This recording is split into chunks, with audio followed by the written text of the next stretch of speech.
I've assigned a reading of the Glass Essay, which many people call a book-length poem, and it is written by Anne Carson.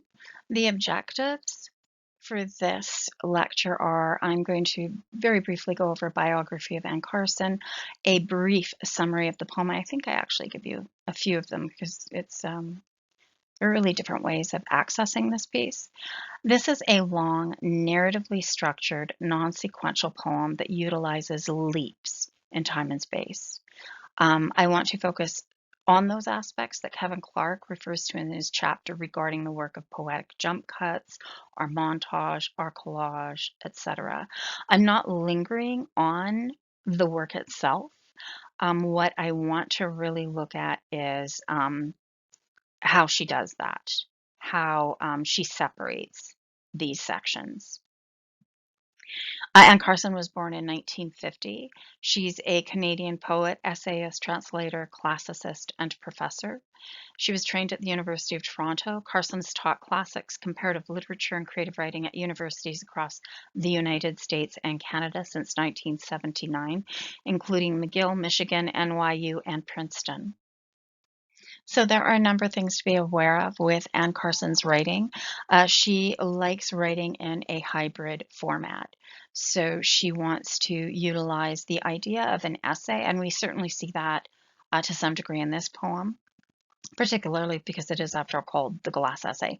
But we also see, like she wants to, honestly, just think of her work as kind of a mashup. She wants to mix things up. She is very well known for using literary references. This is certainly no exception.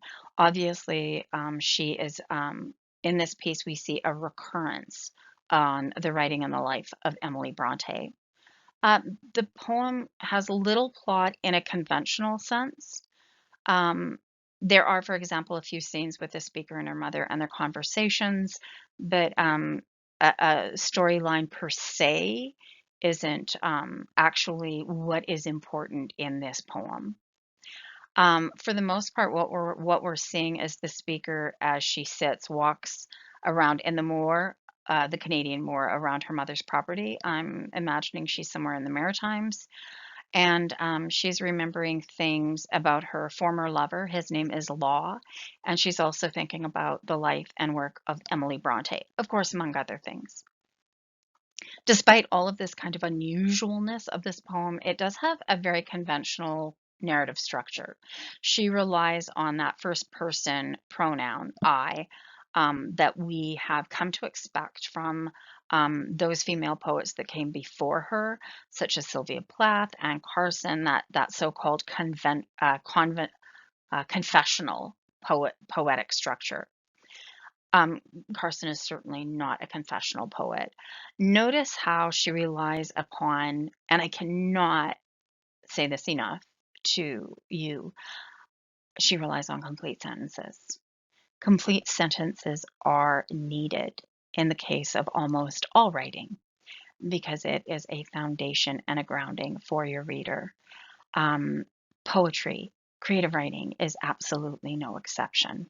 If you are going to deviate from complete sentence, from standard grammatical rules or conventions, you need to replace those conventions with something else. Notice how she shows the reader, like us, me and you, rather than telling us. So, and we've had talks about this before. Many of you are still relying upon telling as opposed to showing. So she doesn't write, I was crying. She writes, my face in the bathroom mirror has white streaks down it. So this is imperative in writing, in really good writing. She does not tell me that she loved Law because, you know, his eyes were the perfect shade of blue, because really that is irrelevant to love. Eye color and physicalities end up being pretty dismissive when you are in love with someone, and love is replaced by far more intangible abstractions. So when I'm telling you to give the abstract concreteness, I'm not asking you to tell me how someone looks. Not that that is bad, because it doesn't have to be, but it can actually, in some instances, work against what you're actually trying to do. Notice the range of topics covered in, again, this book-length poem. So we are exposed to the relationship she has with her mother. We are exposed to the declining health of her father, who has Alzheimer's disease. The loss of her relationship with law, her relationship with Emily Bronte and the work of Emily Bronte, the relationship with her therapist, as well as a lot of instances of being introduced to the natural world. Things that we would consider kind of mundane are made incredibly tangible, and in some ways really apparent, really visceral, and really strikingly beautiful. So the way she chooses to move through time and space in this poem is she relies on numbers and subtitles. Her subtitles consist of pronouns such as the first subtitle being she, as well as nouns, concrete and abstract. So one of her subtitles is kitchen, and another is liberty, another is hero, thou, watcher. So she's also using some language from the 19th century when she's especially talking about the life and the work of Emily Bronte. By the way, a moor refers to an uncultivated piece of land, just in case you were wondering. Um,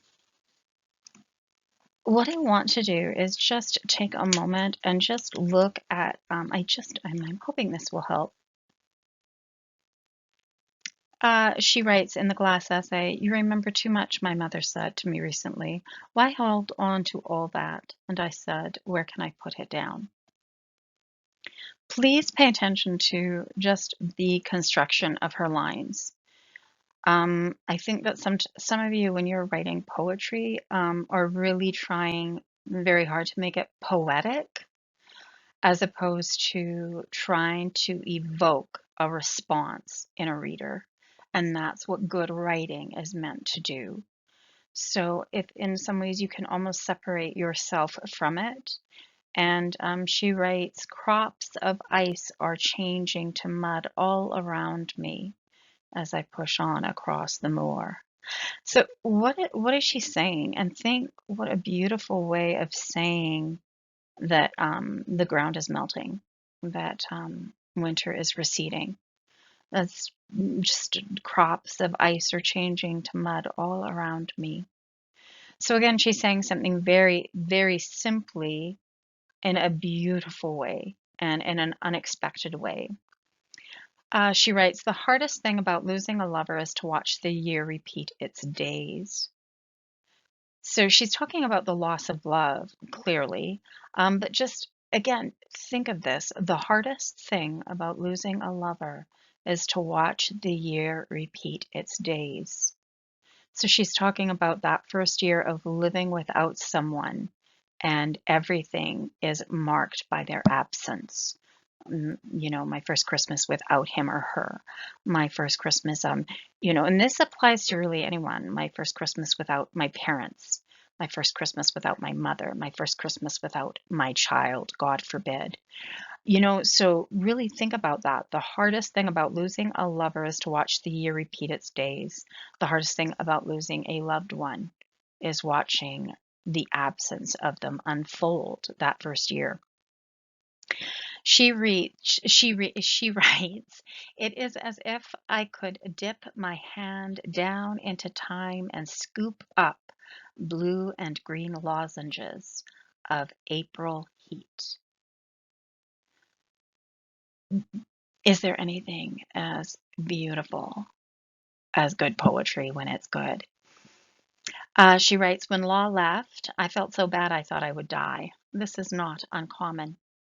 So if you're going to, and believe me, writing about love is probably one of our biggest challenges. So if you're writing love poetry, you have an extra league of struggle in your writing.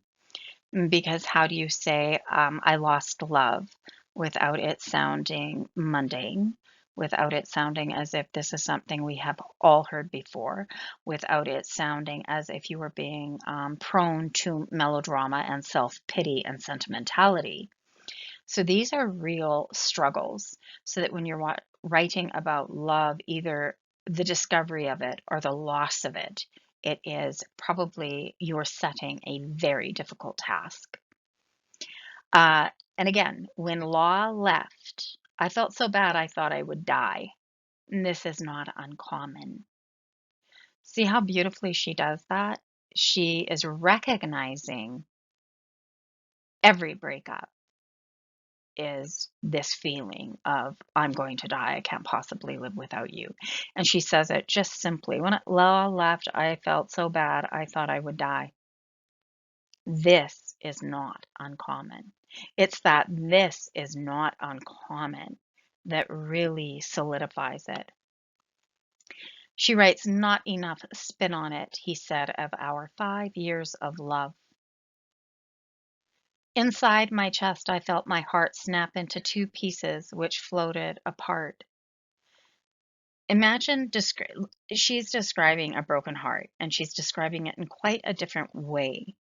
And again, there isn't sentimentality. There isn't this idea of self-pity or melodrama. What is love? My questions aren't original. Neither is love. Okay, and once you really, really understand that when you're trying to write a love poem or the loss of a love poem, that this is not original, your work is going to get better. Um, and these lines are quite far apart, but these are probably my favorite lines. Blank lines do not say nothing. It is a two-way traffic, the language of the unsaid. So she is a magnificent poet. Um, if you had to whittle the speaker's intent, the speaker's overwhelming obsessions, what would you see them as? And there is no right or wrong response. For me, I find the speaker oscillates between fragments of love as a notion of freedom, which is what Law told her. Law kept saying to the speaker of the poem, love is freedom. And she oscillates between this idea, this image or this notion of love being freedom and love being confinement. And to me, that is the heart of this poem. This speaker trying to work her way between these two opposing notions.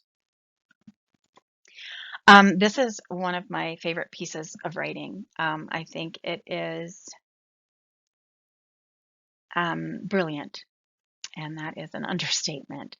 So if you could just really read this work carefully, the leaps and bounds and shifts through time and space are one thing.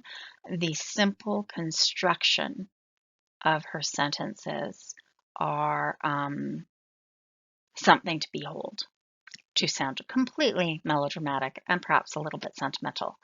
In any event, thank you very much. I do hope that by reading this work, by trying these kind of aspects on, that it is going to increase the ability of your own writing, which of course is the goal. All right, thank you very much.